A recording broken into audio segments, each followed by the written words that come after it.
Hello, नमस्कार, आदाब, मैं राजेंद्र। स्टूडेंट्स, हमने 2 चैप्टर पढ़ लिए हैं, 2 कहानी हमारी ख़त्म हो गई हैं, ठीक है। पहली कहानी हमारी थी सैर चौथे दरवेश की और दूसरी हमने पढ़ी इबरत। पहली कहानी जो हमारी थी सैर चौथे दरवेश की, जिसको लिखा था मीर अमन ने, ठीक है। ये मैंने चैप्टर का नाम लिखा है, ये आ गया शायर का नाम, ठीक है। ये मीर अमन ने लिखी थी। अब ये कहानी थी क्या? अब ये कहानी थी, जैसे हम पोइमें करते हैं या शॉर्ट स्टोरीज़ हमारी इंग्लिश में होती हैं, उनके आगे अंडर पोइम्स होते हैं, जो कहानियाँ आगे होती हैं, चैप्टर होते हैं। इसी तरीके से ये कहानी जो थी सैर चौथे दरवेश की, ये एक दास्तान थी, ठीक है, जो मैंने आपको वहाँ पे बताया था। ये दास्तान थी, ठीक है। तो हमें पहले नंबर कहानी तो हमने पढ़ ली, लेकिन उससे पहले हमें ये चीज़ ज़रूरी जाननी चाहिए कि दास्तान होती क्या है, ठीक है। दास्तान पर नोट लिखें, ये हमारा आज का लेक्चर है। आइए शुरू करते हैं। उर्दू नसर की सबसे कदीम सनफ़ दास्तान है। कहते हैं कि अगर उर्दू नसर यानी कि उर्दू किताब की हम बात करें, उर्दू ज़बान की हम बात करें, तो इसमें सबसे कदीम हमारा कदीम होता है पुराना। सनफ़ यानी कि क्या चीज़ है, कहानी जो है वो दास्तान है। दास्तान के बारे में सोचते ही हमारे दिमाग में माजी की माशरत की तस्वीर उभर आती है। कहता है कि अगर दास्तान के बारे में हम सोचें कि दास्तान क्या है, तो सोचते ही हमारे दिमाग में माजी होता है गुज़रा हुआ, जो मतलब वक्त चला गया है, उस ज़माने की माशरतों के ज़माने की एक तस्वीर हमारे सामने उभर आती है, ठीक है। Second paragraph. दास्तान एक ऐसी रोमानी कहानी को कहते हैं, यानी कि एक ऐसी कहानी को कहते हैं जिसमें ख्याली बाकात का बयान, यानी कि ख्याली बाकात, बाक़या हो गया, बाकात हो गया बाक़या की जमा, ठीक है ना। यानी कि कोई किस्सा, ख्याली किस्से, यानी कि ठीक है, इमेजिन, जिसको हम इमेजिन करते हैं, सिर्फ देखा नहीं हो, सिर्फ ख्याली, मतलब सुना हो किसी से। हुस्न बा इश्क की रंगीनी, प्यार मोहब्बत की ये बातें बयान हो, ठीक है। दास्तान एक वो कहानी है जिसमें ख्याली किस्से हों या हुस्न बा इश्क की रंगीनी बयान हो। दास्तान का असल मकसद कारी को फरहत और मसद का सामान फराम करना है, ठीक है। दास्तान का असली मकसद क्या है? असल मकसद है कि कारी क्या हो गया, कारी होता है सुनने वाला, को फ़रहत हो क्या, आराम, खुशी, और मसद खुशी का सामान फराम करना है। सामान मतलब सामान कोई सामान नहीं, जिनको जो हम कहानी बता रहे हैं, जो हम चैप्टर समझा रहे हैं, उसमें जो हम लिख रहे हैं, वो मतलब इस तरीके से हो कि सुनने वाला जो हो उसको खुशी महसूस हो, वो और वो सुनने के लिए मजबूर हो जाए। जब लोगों के पास फरागत थी, फरागत मतलब वक्त था, टाइम था, लोग दिन भर के काम से फारग होकर महफिलें और मजलिसें सजाते थे। लोग क्या करते थे, दिन भर का काम करके फारग होकर, इनके काम अपना ख़त्म कर कर महफिलें लगाते थे, मजलिसें सजाते थे और कहानियाँ सुन सुन के दिल बहलाते थे। और क्या कहते थे, अच्छी अच्छी खूबसूरत कहानियाँ सुनते थे और वक्त बिताते थे और अपना टाइम जो था वो पास करते थे। इस तरह दिन भर की थकान दूर हो जाती थी। जिससे क्या होता था, मतलब ऐसी ऐसी कहानियाँ सुनते थे वो, जिससे उनको अगर कोई थकावट या थकान हुई होती थी पूरे दिन में काम करके, तो वो दूर हो जाती थी। ये कहानियाँ ख्याली किस्से होते थे। और लेकिन ये कहता है ये कहानियाँ ऐसी ऐसी कहानी नहीं होती थी, ये कहानियाँ ख्याली किस्से होती थी, यानी कि किसी से सुनी सुनाई कहानियाँ होती थी। इनमें जिन्नों परियों वगैरह का जिक्र होता था। कहता कि जिन, ठीक है, जब परी देवी देवताओं कब कह रहा है, जब परियों वगैरह का इनमें इन कहानियों में जिक्र किया जाता था, यानी कि ये बयान किया जाता था। नेक्स्ट पैराग्राफ है, हिंदुस्तान हमेशा किस्से कहानियों का मुल्क रहा है, इनके हमारा हिंदुस्तान जो किस्से कहानियों का मुल्क है। ये देवी देवताओं की जाय पैदाइश है, यहाँ पे काफ़ी सारी देवी देवताओं की पैदाइश हुई है। यहाँ पे महाभारत, रामायण जैसे किस्से कहानियों ने जन्म लिया है। कहता है यहाँ पे काफ़ी बड़ी बड़ी कहानियाँ जैसे महाभारत, रामायण वगैरह इस तरीके की कहानियों ने भी जन्म लिया हुआ है। दरबारों में अहले इल्म व फ़न के मुलाजिम रखे जाते थे। कहता क्या पहले क्या किया जाता था कि दरबारों में जो था अहले इल्म, अहले हो गया काफ़ी पढ़ा लिखा, इल्म हो गया पढ़ाई, इल्म व फ़न के मुलाजिम रखे जाते थे कि दरबारों में ऐसे ऐसे मुलाजिम रखे जाते थे जो काफ़ी पढ़े लिखे होते थे, जो बादशाहों की दास्तानें सुनाया करते थे। वो बड़ी बड़ी बादशाहों की या देवी देवताओं की, जो परियों वगैरह की कहानियाँ सुनाया करते थे, दास्तानें सुनाया करते थे, ठीक है। दास्तानें पहले संस्कृत में लिखी जाती थी।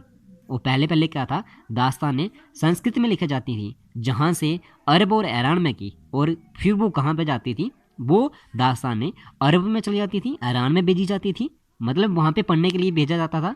जब लोग जाते थे वहाँ इनके तर्जमे हुए, तर्जमे मतलब इनको कन्वर्ट किया गया, इनको लिखा गया किसमें, और अरबी और फ़ारसी के अरबी और फ़ारसी के ज़रिए उर्दू में आई और वहाँ से ईरान और अरब से ये फ़ारसी और उर्दू इसमें अरबी में तर्जमे हुए, इनकी कन्वर्ट हुई और फिर ये फ़ारसी और अरबी के ज़रिए ये उर्दू में भी दास्तानें आ गई, इनका रवाज हो गया, जिनके उर्दू में भी फिर दास्तानें लिखना शुरू कर दी, कहानी लिखना शुरू कर दिया। उर्दू में दास्तान नगारी दक्कन में शुरू हुई। अगर हम बात करें तो कहाँ से शुरू हुई, तो ये दक्कन से शुरू हुई।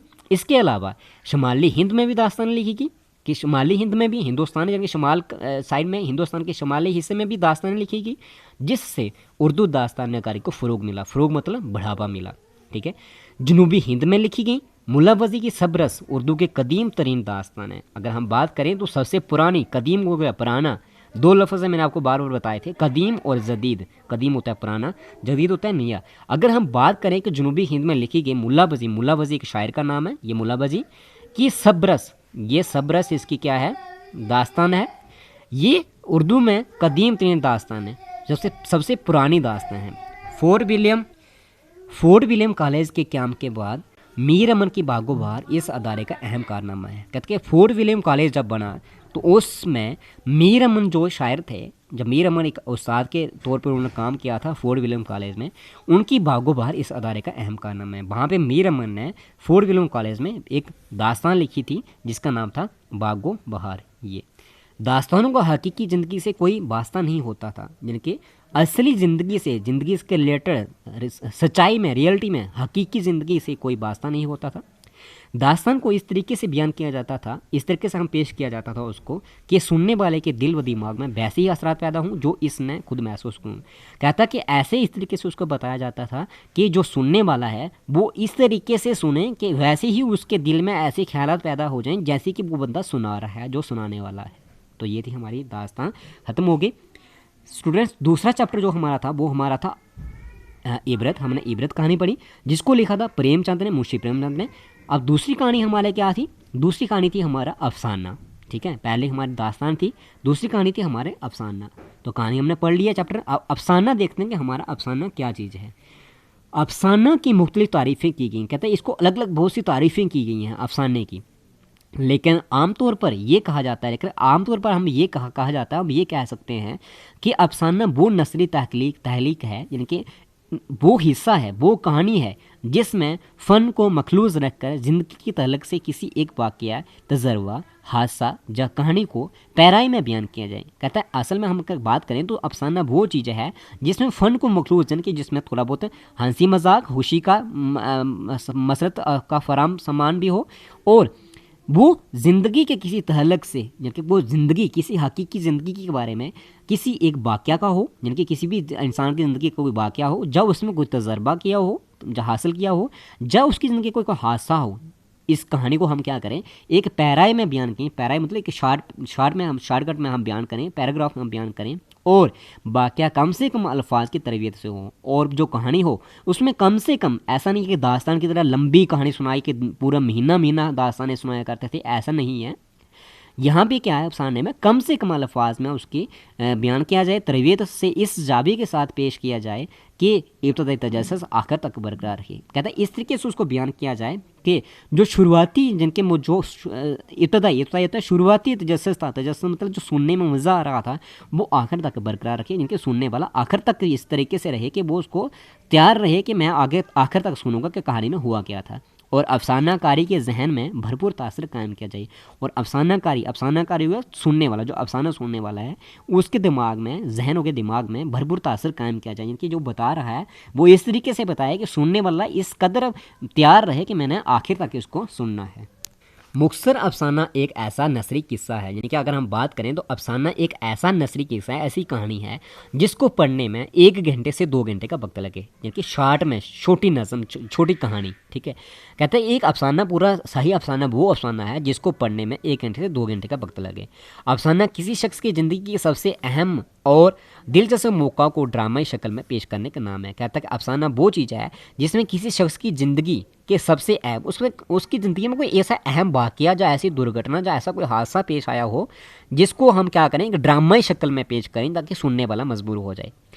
मुख्तसर अफसाना एक ऐसा वाक़या का बयान है, एक ऐसा अफसाना एक ऐसा वाक़या का बयान होता है जिसमें क्या हो, इब्तदा हो, शुरुआत हो, आखिर हो और दरमियान हो और खात्मा हो। कहता है ऐसा नहीं है कि जैसे दास्तान हम पढ़ रहे थे तो अब क्या हमें कहानी का पता ही नहीं चला, ठीक है, ऐसा नहीं है। इसमें क्या हो, इसमें हमें शुरुआत का पता हो, बीच दरमियान हो उसमें, और हमें उसका खात्मा भी उसमें आखिर में पता भी चलेगा आखिर में क्या हुआ और कहानी कहाँ पे ख़त्म हो गई।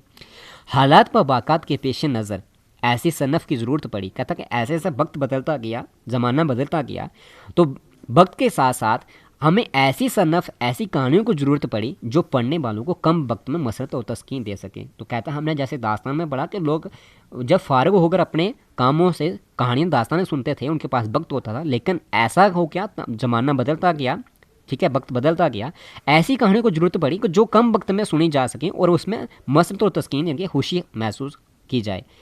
और ऐसी कहानियों की ज़रूरत पड़ी जो कम से कम वक्त में पढ़ी जाएँ, और ऐसी ऐसी कहानी की ज़रूरत पड़ी जो कम से कम वक्त में पढ़ी जाएँ। ऐसी ज़रूरत के तहत अफसाने का रिवाज हुआ, और इसी ज़रूरत की वजह से, वक्त कम होने की वजह से क्या हुआ, अफसाने का रिवाज हुआ, यानी कि अफसाने का आगाज़ हुआ, अफसाना शुरू हुआ जो कम से कम वक्त में पढ़ा जाए। तो स्टूडेंट्स ये था अफसाना पे नोट और दास्तान पे नोट, जो मैंने आपको डिटेल से बता दिया। आपने अपने फेयर नोट को उतारना है, वो दोनों चीज़ें लर्न करनी है। ये आपको पेपर में आता है, दास्तान पर नोट लिखें और अफसाना पर नोट लिखें, ठीक है। थैंक यू स्टूडेंट्स, शुक्रिया।